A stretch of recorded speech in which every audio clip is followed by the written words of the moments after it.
siya sa akin. Libanan. Yung taga dyan ang letter ni Elma sa'yo. Ha? Si Elma, tinawagan namin, tinanong namin. Nilapitan mo din daw si Last month Elma. ka pa daw napunta doon. Last month, pumunta ka daw sa kanya. Ang sabi mo, napunta last sa akin, month, galing namatay sa ang anak kanya. mo. Tapos nung gabi na unang-una ka nagpunta sa akin, di ba yung natin kita sa labas? Sabi mo, pupunta muna ako kay Elma. Parang walang katapusang patay na. Daming patay. Totoo. Saan sinabi mo May na chance yan? ka pa. Bago ka lumabas sa gate na to, sabihin mo na yung totoo. Wala naman kami mawapala dito dahil tapos na to, nangyari na to. Oh, unang-una, laki na ng perwisyong na... Nagkakagulo kami kahapon pa. Sakit ng ulo namin sa'yo. Dapat kaninang umaga, nandun na kami sa Bulacan.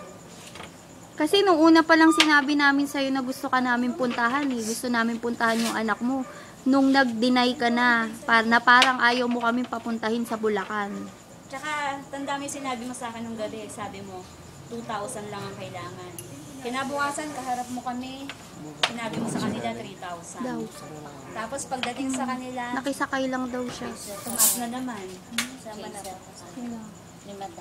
Nakisakay ka pa punta rito sa Manila?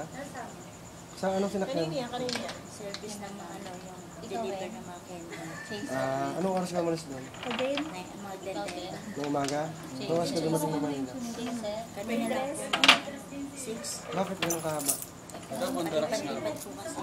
Na? Ano, madami pwede-deliver.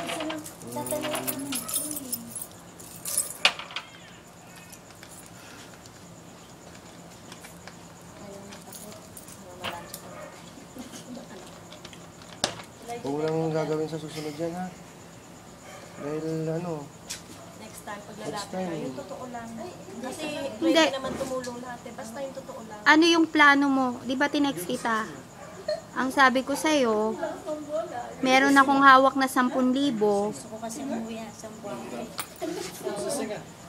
Ibibigay ko sa'yo, di ba? Kaya ka pumunta. Sa importante para sa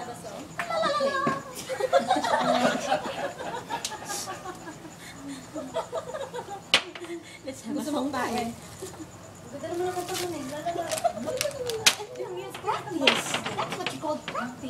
Hindi pa to kumakain.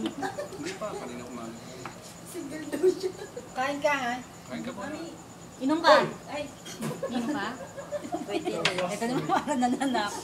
ganyan ka na lang salita Oo, yan. nakadilot tayo mata. Sinisindak mo lalo sa tanong mo eh. Ganon. Kalmado nga ng pulis oh. Ano ka? Andyan na kasi Dinner. pulis eh. Ano ba? Andyan na yung kalapati sa t-shirt eh. I'm free now. That's it, di ba? Masarap ang Oh, you haven't heard what Daddy said. I like the old ones, you know Why? why? Why? Why? Why? Never. Because they never tell, they never swell, and they're always grateful. Hindi namin naintindihan, nakitawa lang kami. Hindi na pwede dyan. Nagtawa lang tayo. Come on. She's 50 years? 59. Yeah. It's just a number. Yeah, that's right. Yeah. Kalun ako ng asawa. 59. Ang haba ng The, hair dog, ko. the mom's more sexy than the daughter. So, Of course! Haba ng hair ko. Hindi bumalik po. Meron? Kasi may pending case doon. Oh, ayan, sabi ni Jojo mo, kumuha ka kutsilyo. Kaya 5 years. Katantan mo sa kuya Jojo mo. Huwag ka lang sa tito.